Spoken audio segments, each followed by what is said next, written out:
Hello friends, welcome to Halnoor Home Kitchen. ಇವತ್ತೊಂದು simple ಆದ್ರೂ ತುಂಬಾನೇ ರುಚಿಯಾಗಿರುವಂತ ಒಂದು ಮೂಲಂಗಿ ಸಾಂಬಾರ್ ರೆಸಿಪಿ ಶೇರ್ ಮಾಡ್ತಾ ಇದ್ದೀನಿ. ನೀವು ಯಾರೆಲ್ಲ ನನ್ನ ಚಾನೆಲ್ ಗೆ ಸಬ್ಸ್ಕ್ರೈಬ್ ಆಗಿಲ್ಲ ಪ್ಲೀಸ್ ಸಬ್ಸ್ಕ್ರೈಬ್ ಮಾಡ್ಕೊಳ್ಳಿ.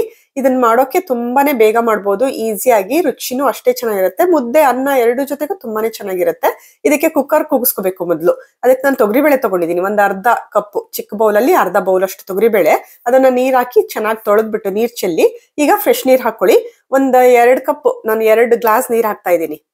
ಬೇಳೆ ತರಕಾರಿ ಎಲ್ಲ ಬೇಯಕ್ಕೆ ಎಷ್ಟು ಬೇಕೋ ಅಷ್ಟು ನೀರ್ ಹಾಕೊಳ್ಳಿ. ಇದಕ್ಕೆ ನಾನು 2 ಮೀಡಿಯಂ ಸೈಜ್ ಟೊಮೊಟೊ ಹಾಕಿದ್ದೀನಿ, ಚೆನ್ನಾಗಿ ಹಣ್ಣಾಗಿರೋದು. ನೀವು ನಾಟಿ ಟೊಮೊಟೊ ತಗೊಂಡ್ರೆ ಹುಣಸೆಹಣ್ಣು ಹಾಕೋದ್ ಬೇಕಾಗಲ್ಲ. ನಾನು ಹೈಬ್ರಿಡ್ ತಗೊಂಡಿದ್ದೀನಿ. ನಾನು ಸ್ವಲ್ಪ ಹುಣಸೆಹಣ್ಣು ಕೂಡ ಹಾಕ್ತಿದ್ದೀನಿ. ಸ್ವಲ್ಪ ಫ್ರೆಶ್ ಕರ್ಬೇವಿನ ಸೊಪ್ಪು, ಹುಣಸೆಹಣ್ಣು ನೋಡಿ ಇಲ್ಲಿ ನಾನು ಚಿಕ್ಕದು ಒಂದು ಗೋಲಿ ಗಾತ್ರದ ಸೈಜ್ ತೊಳೆದ್ಬಿಟ್ಟು ನೆನ್ಸಿಟ್ಕೊಂಡಿದ್ದೆ, ಅದನ್ನು ಕೂಡ ಹಾಕಿ ಸ್ವಲ್ಪ ಅರಿಶಿನ ಹಾಕೋಬೇಕು. ಒಂದು ಸಣ್ಣ ಸ್ಪೂನ್ ಅಲ್ಲಿ ಒಂದು ಅರ್ಧ ಟೀ ಸ್ಪೂನ್ ಆದ್ರೆ ಸಾಕಾಗತ್ತೆ. ಆಮೇಲೆ ಬೆಳ್ಳುಳ್ಳಿ, ನಾನಿಲ್ಲಿ ಒಂದ್ 3 ಬೆಳ್ಳುಳ್ಳಿ ತಗೊಂಡಿದ್ದೀನಿ. ಇದು ದಪ್ಪ ಸೈಜ್ ನೋಡಿ, ಸೈಜ್ ಅಲ್ಲೇ ಗೊತ್ತಾಗುತ್ತೆ ಎಷ್ಟು ದಪ್ಪಗಿದೆ ಅಂತ. ಅದಕ್ಕೆ 3 ತಗೊಂಡಿದ್ದೀನಿ. ನೀವು ಚಿಕ್ಕದಾದ್ರೆ ಒಂದ್ ಅರ್ಧ ಬೆಳ್ಳುಳ್ಳಿ, ದೊಡ್ಡ ಸೈಜ್ ಬೆಳ್ಳುಳ್ಳಿನ ಅರ್ಧನ ಸುಲ್ದ್ಬಿಟ್ಟು ಹಾಕೊಳ್ಳಿ. ಈ ಎಲ್ಲ ಹಾಕಿ 3 ರಿಂದ 4 ವಿಷಲ್ ಹಾಕ್ಸ್ಕೊಳ್ಳಿ ಕುಕ್ಕರ್ ಅಲ್ಲಿ. ಬೇಳೆ ಚೆನ್ನಾಗಿ ಬೇಯಬೇಕು, ಸಾಫ್ಟ್ ಆಗಿ ಬೇಯೋಷ್ಟು ಬೇಯಿಸ್ಕೊಂಡ್ರೆ ಸಾಕಾಗುತ್ತೆ. ನಾನೊಂದು 3 ವಿಷಲ್ ಹಾಕ್ಸ್ತಾ ಇದ್ದೀನಿ, ಬೇಳೆ ಅಷ್ಟಕ್ಕೆ ಬೇಯುತ್ತೆ. ಈ ಕಡೆ ಅದು ಕುಕ್ಕರ್ ಕೂಗಿ ಪ್ರೆಷರ್ ಎಲ್ಲ ಕಮ್ಮಿ ಆಗೋ ಅಷ್ಟರಲ್ಲಿ ನಾವು ಇಲ್ಲಿ ತರಕಾರಿ ಕೂಡ ಬೇಯಿಸ್ಕೋಬಹುದು, ಮೂಲಂಗಿ. ಸೊ ನಾನಿಲ್ಲಿ ಒಂದು ಪಾತ್ರೆಗೆ ಯಾವ್ದು ಸಾಂಬಾರ್ ಮಾಡ್ತೀವಲ್ಲ ಅದೇ ಪಾತ್ರೆಗೆ ಒಂದ್ 2 ಟೇಬಲ್ ಸ್ಪೂನ್ ಅಷ್ಟು ಎಣ್ಣೆ ಹಾಕೊಂಡು 1 ಟೀ ಸ್ಪೂನ್ ಸಾಸಿವೆ, 1 ಟೀ ಸ್ಪೂನ್ ಜೀರಿಗೆ, 1/4 ಚಮಚ ಹಿಂಗು ಮತ್ತೆ ಫ್ರೆಶ್ ಕರ್ಬೇವಿನ ಸೊಪ್ಪು ಹಾಕಿದೀನಿ. ಒಗ್ಗರಣೆಗೆ ಇವನ್ನೆಲ್ಲ ಹಾಕಿ ಕೈ ಆಡಿಸಿ ಇದಕ್ಕೆ ನಾನು ಬೆಳ್ಳುಳ್ಳಿ ಇಲ್ಲೂ ಸ್ವಲ್ಪ 2 ಪೀಸ್ ನ ಕಟ್ ಮಾಡ್ಬಿಟ್ಟು ಸ್ಲೈಸಸ್ ತರ ಹಾಕ್ತಾ ಇದ್ದೀನಿ. ಇದು ಫ್ಲೇವರ್ಗೋಸ್ಕರ, ಬೇಕಾದ್ರೆ ಹಾಕೋಬಹುದು, ಇಲ್ಲಾಂದ್ರೆ ಬೇಯಿಸಕ್ ಹಾಕಿದೀವಲ್ಲ ಅಷ್ಟೇ ಸಾಕಾಗುತ್ತೆ. ಮತ್ತೆ ಒಣಮೆಣಸಿನಕಾಯಿ 4 ಹಾಕೋತಾ ಇದ್ದೀನಿ. 1 ಈರುಳ್ಳಿ, ಒಂದ್ ಸ್ವಲ್ಪ ದೊಡ್ಡ ಸೈಜ್ ದೇನೆ 1 ಈರುಳ್ಳಿ ಹಾಕ್ತಾ ಇದ್ದೀನಿ. ನೀವು ಸ್ಲೈಸಸ್ ಯಾವ ತರ ಬೇಕಾದ್ರೂ ಸೈಜ್ ಅಲ್ಲಿ ಕಟ್ ಮಾಡ್ಕೊಂಡು ಹಾಕೋಬಹುದು. ಈರುಳ್ಳಿ ಸ್ವಲ್ಪ ಸಾಫ್ಟ್ ಆಗೋವರೆಗೂ ಬೇಯಿಸ್ಕೊಳ್ಳಿ. ನಾನು ಇದಕ್ಕೆ ಮೂಲಂಗಿನ ಇಲ್ಲಿ ಒಗ್ಗರಣೆಲಿ ಬೇಯಿಸ್ತಾ ಇದ್ದೀನಿ. ಸ್ವಲ್ಪ ಟೈಮ್ ಜಾಸ್ತಿ ತಗೊಳುತ್ತೆ, ಒಂದ್ 5-6 ನಿಮಿಷ ಹೆಚ್ಚಿಗೆ ತಗೊಳುತ್ತೆ. ಬಟ್ ಟೇಸ್ಟ್ ಸಾಂಬಾರ್ದು ತುಂಬಾ ಚೆನ್ನಾಗಿ ಬರುತ್ತೆ ಅಂತ ಹಿಂಗ್ ಮಾಡ್ತಾ ಇದ್ದೀನಿ. ನಿಮ್ಗೆ ದಪ್ಪ ಸೈಜ್ ಏನಾದ್ರು ಈ ತರ ಮೂಲಂಗಿ ನೋಡಿ, ನಮ್ಮ ಮನೇಲಿ ದಪ್ಪಗೆ ಇಷ್ಟ ನನ್ಗೆ ಈ ತರ, ಅದಕ್ಕೆ ದಪ್ಪ ಸೈಜ್ ಕಟ್ ಮಾಡ್ಕೊಂಡಿದೀನಿ. ನಿಮ್ಗೆ ಚಿಕ್ಕದಾಗಿ ರೌಂಡ್ ಸ್ಲೈಸಸ್ ತರ ಬೇಕೋ ತೆಳ್ಳಗ್ ಬೇಕಾದ್ರೂ ಕಟ್ ಮಾಡ್ಕೋಬಹುದು. ನಿಮ್ಗೆ ಯಾವ ತರ ಇಷ್ಟನೋ ಆ ತರ ಕಟ್ ಮಾಡ್ಕೊಳ್ಳಿ. ತುಂಬಾ ತೆಳ್ಳಗಿದ್ರೆ ಬೇಗನೆ ಬೆಂದ್ಬಿಡುತ್ತೆ ಒಗ್ಗರಣೆಲಿ. ಈ ತರ ದಪ್ಪಗಿದ್ರೆ ಸ್ವಲ್ಪ ಒಂದ್ 5 ನಿಮಿಷ ಎಕ್ಸ್ಟ್ರಾ ಟೈಮ್ ತಗೊಳುತ್ತೆ, ಬಟ್ ರುಚಿ ಚೆನ್ನಾಗಾಗತ್ತೆ.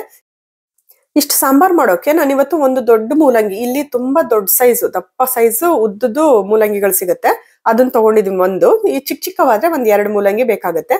ಇದಕ್ಕೆ ಉಪ್ಪು ಹಾಕೋದ್ರಿಂದ ಬೇಗ ಬೇಯುತ್ತೆ, ಅದಕ್ಕೋಸ್ಕರ 1 ಟೀ ಸ್ಪೂನ್ ಉಪ್ಪು ಕೂಡ ಹಾಕ್ಬಿಟ್ಟು ಒಗ್ಗರಣೆಲಿ ಕೈ ಆಡಿಸ್ಬಿಟ್ಟು ಬಿಡ್ತೀನಿ. ಒಂದ್ 8 ರಿಂದ 10 ನಿಮಿಷ ಬೇಕಾಗತ್ತೆ ಇದು ಬೇಯಕ್ಕೆ.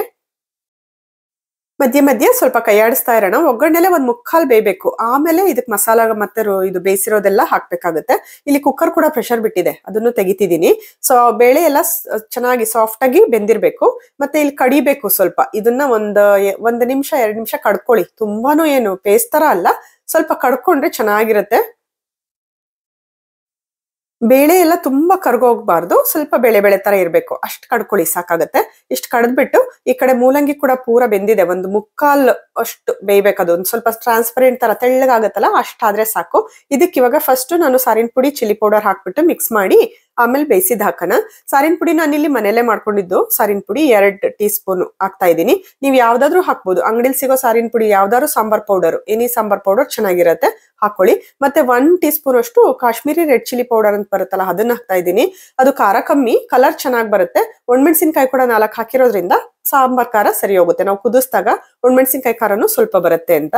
ಸೊ ಅವೆರಡು ಮಸಾಲ ಹಾಕ್ಬಿಟ್ಟು ಮಿಕ್ಸ್ ಮಾಡಿ ನಾವು ಬೇಯಿಸಿದ್ವಲ್ಲ ಬೇಳೆ ಟೊಮೊಟೊ ಎಲ್ಲ, ಅದನ್ನು ಹಾಕಿ ಮಿಕ್ಸ್ ಮಾಡ್ಬಿಟ್ಟು ನಾನು ಒಂದ್ ಸ್ವಲ್ಪ ಟೇಸ್ಟ್ ನೋಡಿದೆ, ಸ್ವಲ್ಪ ಸಪ್ಪೆ ಇದೆ ಅನ್ಸ್ತು, ಇನ್ನೊಂಚೂರು ಉಪ್ಪು ಹಾಕ್ತಾ ಇದ್ದೀನಿ. ಇವಾಗ ಖಾರ ಕೂಡ ನೋಡ್ಕೊಳ್ಳಿ, ನಿಮ್ಗೆ ಖಾರ ಬೇಕು ಅಂದ್ರೂ ಒಂದ್ ಸ್ವಲ್ಪ ಖಾರದ ಪುಡಿ ಕೂಡ ಹಾಕ್ಬೋದು. ಇನ್ನೊಂದ್ 5-6 ನಿಮಿಷ ನಾವು ಕುದಿಸ್ಬೇಕು. ಇವಾಗ ಮೂಲಂಗಿ ಪೂರ ಬೆಂದಿರಲ್ಲ, 1/4 ಬೆಂದಿದೆ ಅಷ್ಟೇ ಒಗ್ಗರಣೆಲಿ. ಸೊ ಈಗ ಒಂದ್ 5-6 ನಿಮಿಷ, ಒಂದ್ 7-8 ನಿಮಿಷ ಕುದಿಸಿದ್ರೆ ಇನ್ನೊಂದ್ ಸ್ವಲ್ಪ ಸಾಫ್ಟ್ ಆಗಿ ಬೇಯ್ಕೊಳ್ಳುತ್ತೆ ಮೂಲಂಗಿ ಕೂಡ. ಸಾರ್ ನೋಡಿ ಥಿಕ್ನೆಸ್ ಕೂಡ ಗಟ್ಟಿ ಆಗ್ತಾ ಹೋಗುತ್ತೆ. ಇನ್ನ ಗಟ್ಟಿ ಬೇಕು ಅಂದ್ರೆ ಇನ್ನೊಂದ್ 2 ನಿಮಿಷ ಕುದಿಸಿದ್ರೆ ಗಟ್ಟಿ ಆಗುತ್ತೆ. ನನ್ಗೆ ಈ ಕನ್ಸಿಸ್ಟೆನ್ಸಿ ಸಾಕು. ಇವಾಗ ಇನ್ನೇನ್ ಆಫ್ ಮಾಡ್ತೀನಿ ಅನ್ನೋವಾಗ ಕೊತ್ತಂಬರಿ ಸೊಪ್ಪು, ಫ್ರೆಶ್ ಸ್ವಲ್ಪ ಕೊತ್ತಂಬರಿ ಸೊಪ್ಪು ಕೂಡ ಹಾಕ್ಬಿಟ್ಟು ಮಿಕ್ಸ್ ಮಾಡಿ ಇನ್ನೊಂದು ನಿಮಿಷ ಕುದಿಸಿ ಆಫ್ ಮಾಡಿದ್ರೆ ಆಯ್ತು, ಮೂಲಂಗಿ ಸಾಂಬಾರ್ ರೆಡಿ ಆಯ್ತು. ತುಂಬಾನೇ ರುಚಿಯಾಗಿರುತ್ತೆ. ಮುದ್ದೆ ಅನ್ನ ಎರಡಕ್ಕೂ ಈ ತರ ದಪ್ಪ ಪೀಸ್ ಹಾಕೊಳ್ಳೋದ್ರಿಂದ ಮುದ್ದೆಗೆ ಒಂಥರ ನೆಂಚ್ಕೊಳ್ಳೋಕು ಪಲ್ಯ ತರ ಚೆನ್ನಾಗಿರುತ್ತೆ ಪೀಸಸ್ಗಳು. ಈ ವಿಡಿಯೋ ಇಷ್ಟ ಆಗಿದ್ರೆ ಪ್ಲೀಸ್ ಲೈಕ್, ಶೇರ್, ಸಬ್ಸ್ಕ್ರೈಬ್ ಮಾಡ್ಕೊಳ್ಳಿ. ಮುಂದಿನ ವಿಡಿಯೋ ಸಿಗ್ತೀನಿ. ಅಲ್ಲಿವರೆಗೂ ಟೇಕ್ ಕೇರ್ ಎವ್ರಿವನ್, ಬಾಯ್.